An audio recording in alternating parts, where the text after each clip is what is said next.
आज के इस वीडियो में हम लोग 12वीं कक्षा के इतिहास विषय के चैप्टर नंबर 14 के महत्वपूर्ण प्रश्नों पर चर्चा करेंगे। इतिहास चैप्टर नंबर 14 जिसका नाम है भारत का विभाजन एवं अलिखित स्रोतों से अध्ययन।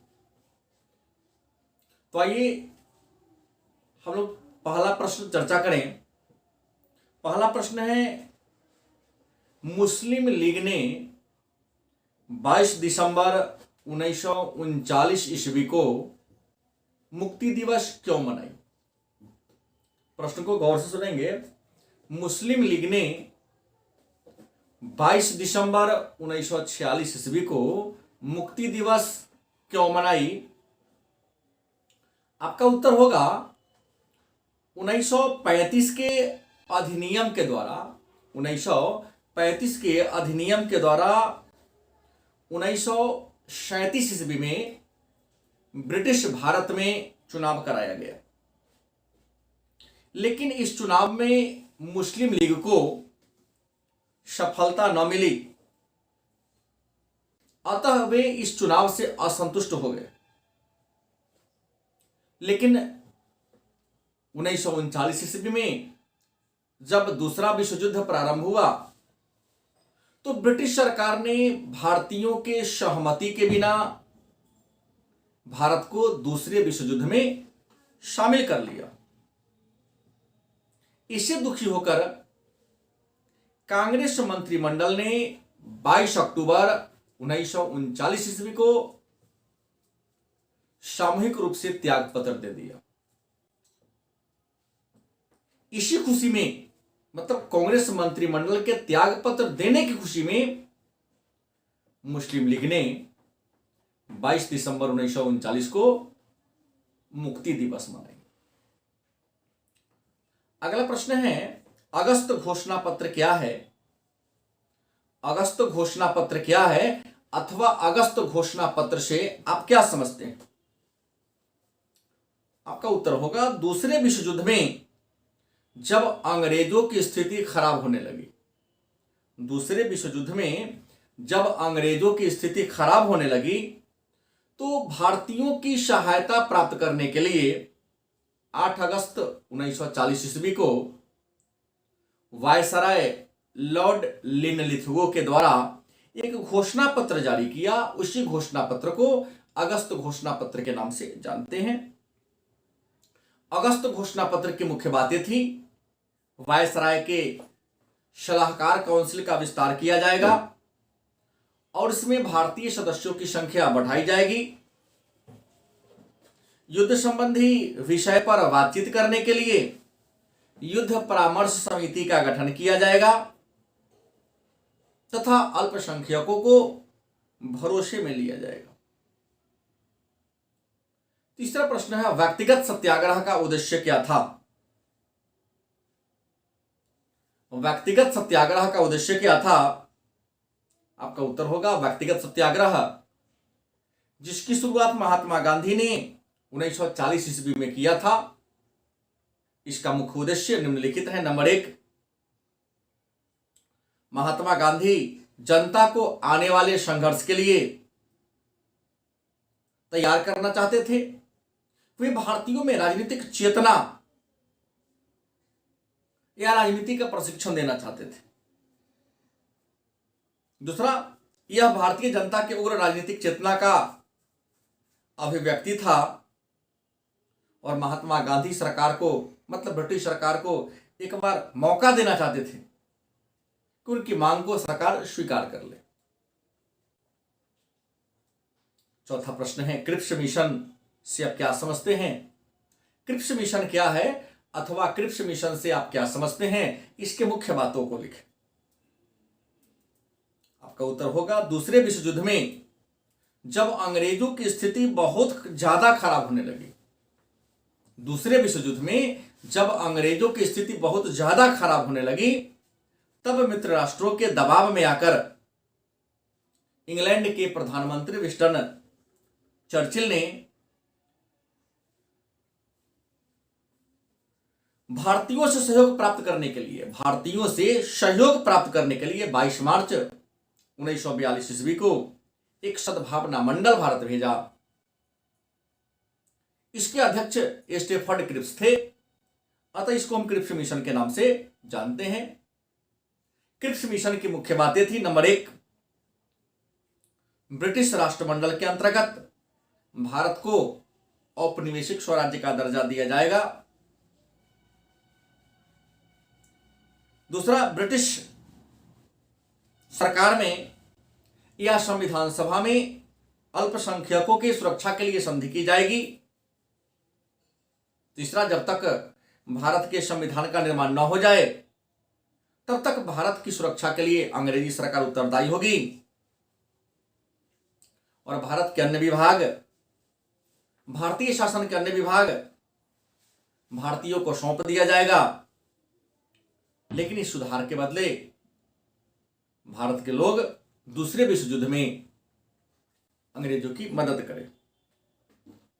5वां प्रश्न है, भारत छोड़ो आंदोलन अथवा अगस्त क्रांति पर टिप्पणी लिखें। भारत छोड़ो आंदोलन अथवा अगस्त क्रांति पर टिप्पणी लिखें। आपका उत्तर होगा भारत छोड़ो आंदोलन, जिसकी शुरुआत महात्मा गांधी ने 8 अगस्त 1940 ईस्वी को बंबई के ग्वालियर टैंक से किया था। इसका मूल कारण था दूसरे विश्व युद्ध के कारण महंगाई का बढ़ जाना, आवश्यक वस्तुओं की कमी हो जाना और ब्रिटिश सरकार का भारतीय जनता के पक्ष में न होना।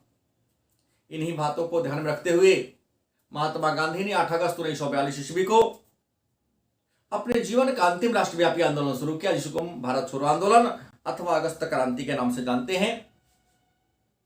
इस आंदोलन में महात्मा गांधी ने डू और डाई, मतलब करो या मरो का नारा दिया। ब्रिटिश सरकार ने आंदोलन के प्रभाव को कम करने के लिए ऑपरेशन जीरो आवर के तहत सभी प्रमुख नेताओं को गिरफ्तार करके जेल में डाल दिया। नेतृत्व विहीन होते हुए भी यह आंदोलन अपने उद्देश्य में सफल रहा। इस आंदोलन के कारण ब्रिटिश सरकार की नींव हिल गई और ब्रिटिश सरकार ने घोषणा कर दिया कि जून 1948 के पहले भारत की सत्ता भारतीयों के हाथ में सौंप दिया जाएगा, अर्थात भारत को आजाद कर दिया जाएगा। 6ठा प्रश्न है, श्री राजगोपालचारी योजना क्या है? श्री राजगोपालचारी योजना क्या है अथवा चक्रवर्ती राजगोपालाचारी योजना क्या है? आपका उत्तर होगा 1944 ईस्वी में चक्रवर्ती राजगोपालाचारी कांग्रेस और मुस्लिम लीग को समझौता कराने के लिए 1944 ईस्वी में चक्रवर्ती राजगोपालाचारी कांग्रेस और मुस्लिम लीग के बीच समझौता कराने के लिए एक योजना पेश किया। उसी योजना को हम चक्रवर्ती राजगोपालाचारी योजना कहते हैं।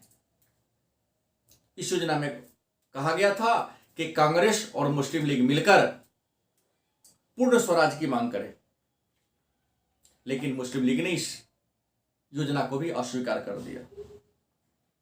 7वां प्रश्न है, शिमला सम्मेलन अथवा वायवल योजना क्या है? इसके मुख्य बातों को लिखें। शिमला सम्मेलन अथवा वायवल योजना क्या है? इसके मुख्य बातों को लिखें। आपका उत्तर होगा वायसराय लॉर्ड वायवल 25 जून 1945 ईस्वी को, वायसराय लॉर्ड वायवल 25 जून 1945 ईस्वी को भारत के सभी राजनीतिक दलों के बीच वार्ता कराने के लिए, खासकर कांग्रेस और मुस्लिम लीग के बीच वार्ता कराने के लिए शिमला में एक सम्मेलन का आयोजन किया, एक बैठक का आयोजन किया, जिसको शिमला सम्मेलन के नाम से जानते हैं। इसकी मुख्य बातें निम्नलिखित थी। नंबर 1, गवर्नर जनरल के परिषद में वायसराय और मुख्य सेनापति को छोड़कर सारे सदस्य भारतीय होंगे। हिंदुओं और मुसलमानों की संख्या बराबर रखी जाएगी। विदेश विभाग भारतीयों के हाथ में सौंप दिया जाएगा। परिषद अंतरिम सरकार की तरह काम करेगी और युद्ध के समाप्ति के बाद भारतीय अपने संविधान का निर्माण स्वयं करेंगे। 8वां प्रश्न है, कैबिनेट मिशन योजना से आप क्या समझते हैं? इसके मुख्य सिफारिशों को लिखें। कैबिनेट मिशन योजना से आप क्या समझते हैं, इसके मुख्य सिफारिशों को लिखें। आपका उत्तर होगा, ब्रिटिश प्रधानमंत्री या इंग्लैंड के प्रधानमंत्री क्लेमेंट एटली ने भारतीय समस्या का समाधान करने के लिए तथा भारत की सत्ता को भारतीयों के हाथ में सौंपने के लिए 24 मार्च 1946 ईस्वी को स्टीफर्ड क्रिप्स, एबी अलेक्जेंडर और सर पैट्रिक लॉरेंस के नेतृत्व में एक प्रतिनिधि मंडल भारत भेजा। इस प्रतिनिधि मंडल को हम कैबिनेट मिशन योजना के नाम से जानते हैं। इसकी मुख्य बातें थी, एक भारतीय संघ का निर्माण किया जाएगा, दूसरा देशी रियासतों तथा ब्रिटिश प्रतिनिधियों की सहायता से कार्यपालिका का गठन किया जाएगा, संघीय विषय को छोड़कर सभी मामलों प्रांत को दे दिया जाएगा, सभी प्रमुख राजनीतिक दलों को मिलाकर एक अंतरिम सरकार का गठन किया जाएगा और संविधान के निर्माण के लिए 10 लाख की जनसंख्या पर एक सदस्य का निर्वाचन किया जाएगा। अगला प्रश्न है, एटली घोषणा पत्र क्या है? एटली घोषणा पत्र क्या है अथवा एटली घोषणा पत्र से आप क्या समझते हैं? आपका उत्तर होगा, ब्रिटेन के प्रधानमंत्री एटली ने देखा कि कांग्रेस और मुस्लिम लीग के बीच समझौता का कोई गुंजाइश नहीं है। ब्रिटिश प्रधानमंत्री क्लेमेंट एटली ने देखा कि कांग्रेस और मुस्लिम लीग के बीच समझौता का कोई गुंजाइश नहीं है, अतः उन्होंने 20 फरवरी 1947 ईस्वी को घोषणा किया कि अंग्रेजी सरकार 3 जून 1947 के पहले भारत की सत्ता भारतीयों के हाथ में सौंप देगी।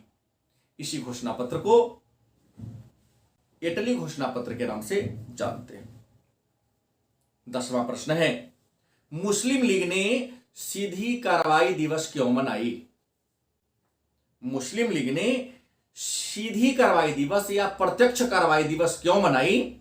आपका उत्तर होगा, शिमला सम्मेलन की असफलता के बाद या शिमला सम्मेलन के बाद लॉर्ड बेबल ने एक राष्ट्रीय सरकार की स्थापना करने की नीति बनाई, लेकिन इस राष्ट्रीय सरकार में मुस्लिम लीग को शामिल नहीं किया, बल्कि कांग्रेस के ही 7 वरिष्ठ नेताओं के नामों के घोषणा पत्र जारी कर दिया। कांग्रेस ने इस घोषणा पत्र को स्वीकार कर लिया, लेकिन मुस्लिम लीग ने इसे स्वीकार नहीं किया। यहां तक कि कांग्रेस ने इसको स्वीकार करते हुए 2 सितंबर को पंडित जवाहरलाल नेहरू के नेतृत्व में अंतरिम सरकार बन गई। चूंकि इसमें मुस्लिम लीग के सदस्य नहीं था, अतः मुस्लिम लीग ने इसे अपना हार समझा।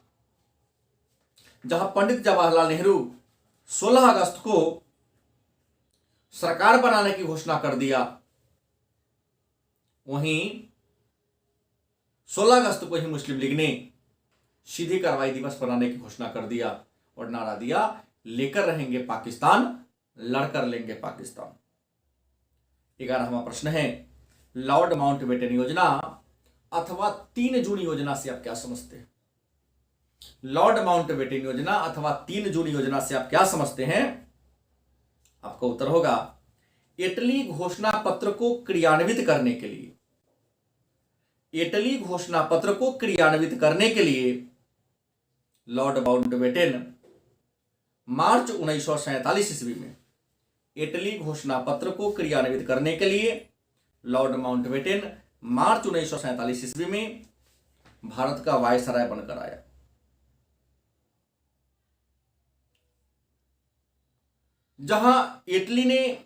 जहां कांग्रेस ने इटली घोषणा पत्र को स्वीकार किया, वहीं लीग ने इस घोषणा पत्र को अस्वीकार कर दिया। हालांकि लॉर्ड माउंटबेटन मुस्लिम लीग और कांग्रेस के बीच समझौता कराने का पूरा प्रयास किया, लेकिन उन्हें सफलता नहीं मिली। अतः उन्होंने 3 जून 1947 को भारत को 2 खंडों में बांटने की घोषणा कर दी। इसी घोषणा को हम लॉर्ड माउंटबेटन योजना अथवा 3 जून योजना के नाम से जानते हैं। और आपको बता दें, इसी घोषणा पत्र के द्वारा मतलब लॉर्ड माउंटबेटन योजना के द्वारा ही भारत का 2 खंडों में विभाजन हुआ। 12वां प्रश्न है, भारतीय स्वतंत्रता अधिनियम 1947 के मुख्य बातों को लिखे। भारतीय स्वतंत्रता अधिनियम 1947 के मुख्य बातों को लिखे। आपका उत्तर होगा भारतीय स्वतंत्रता अधिनियम, जिसे ब्रिटिश संसद ने, इंग्लैंड की संसद ने 16 जुलाई 1947 को पारित किया। वहीं ब्रिटेन के सम्राट ने 18 जुलाई 1947 को उस पर हस्ताक्षर कर दिया, मतलब स्वीकृति प्रदान कर दिया। इसकी मुख्य बातें है, नंबर 1, 15 अगस्त 1947 को भारत 2 खंडों में या 2 अधिराज्यों में बंट जाएगा। दूसरा, रेड क्लिफ की अध्यक्षता में भारत और पाकिस्तान के बीच सीमा रेखा का निर्धारण करने के लिए एक आयोग का गठन किया जाएगा। दोनों अधिराज्य का अलग अलग गवर्नर होगा या एक गवर्नर भी हो सकते हैं। अगला होगा, देशी रियासतों का अधिकार होगा कि वे भारत में रहे या पाकिस्तान में जाए। और इसका अंतिम विशेषता थी, मुख्य बात थी, जब तक भारत का संविधान नहीं बन जाता तब तक 1935 का अधिनियम ही भारत के संविधान के रूप में काम करेगी। और आज का अंतिम प्रश्न है, 13वां प्रश्न है, अंग्रेजों ने भारत को क्यों छोड़ा? अंग्रेजों ने भारत को क्यों छोड़ा? आपका उत्तर होगा, अंग्रेजों ने 15 अगस्त 1947 को निम्नलिखित कारणों से भारत को छोड़ा। नंबर 1, भारतीयों में, क्योंकि भारतीयों में राष्ट्रीयता की भावना चरमोत्कर्ष पर पहुंच गई थी। दूसरा, इंग्लैंड की स्थिति काफी खराब हो गई थी, उसकी आर्थिक स्थिति एकदम जर्जर हो चुकी थी। तीसरा, एशिया के सभी प्रमुख देशों में स्वतंत्रता आंदोलन उग्र रूप धारण कर लिया था। अगला, ब्रिटेन की जनता भारत के पक्ष में मतदान किया था। और अगला पॉइंट है, ब्रिटेन के प्रधानमंत्री एटली ने अपने घोषणा पत्र में कहा था, यदि हमारी सरकार बनी, चुनाव में घोषणा किया था, यदि हमारी सरकार बनी तो हम भारत की सत्ता भारतीयों के हाथ में सौंप देंगे। इसके अलावा इंग्लैंड पर अंतर्राष्ट्रीय दबाव पड़ रहा था कि भारत को मुक्त कर दिया जाए। और अंतिम महत्वपूर्ण बात थी कि भारत में साम्यवादी विचारधारा पनप रहे थे और इंग्लैंड को साम्यवाद से भय था। इन्हीं सारे कारणों से अंग्रेजों ने भारत को छोड़ा। तो ये था इतिहास के पाठ 14 के महत्वपूर्ण लघुत्तरीय और दीर्घोत्तरीय प्रश्न। आप लोग इसको गौर से सुने और समय मिलने पर अपने कॉपी में लिख लें। धन्यवाद।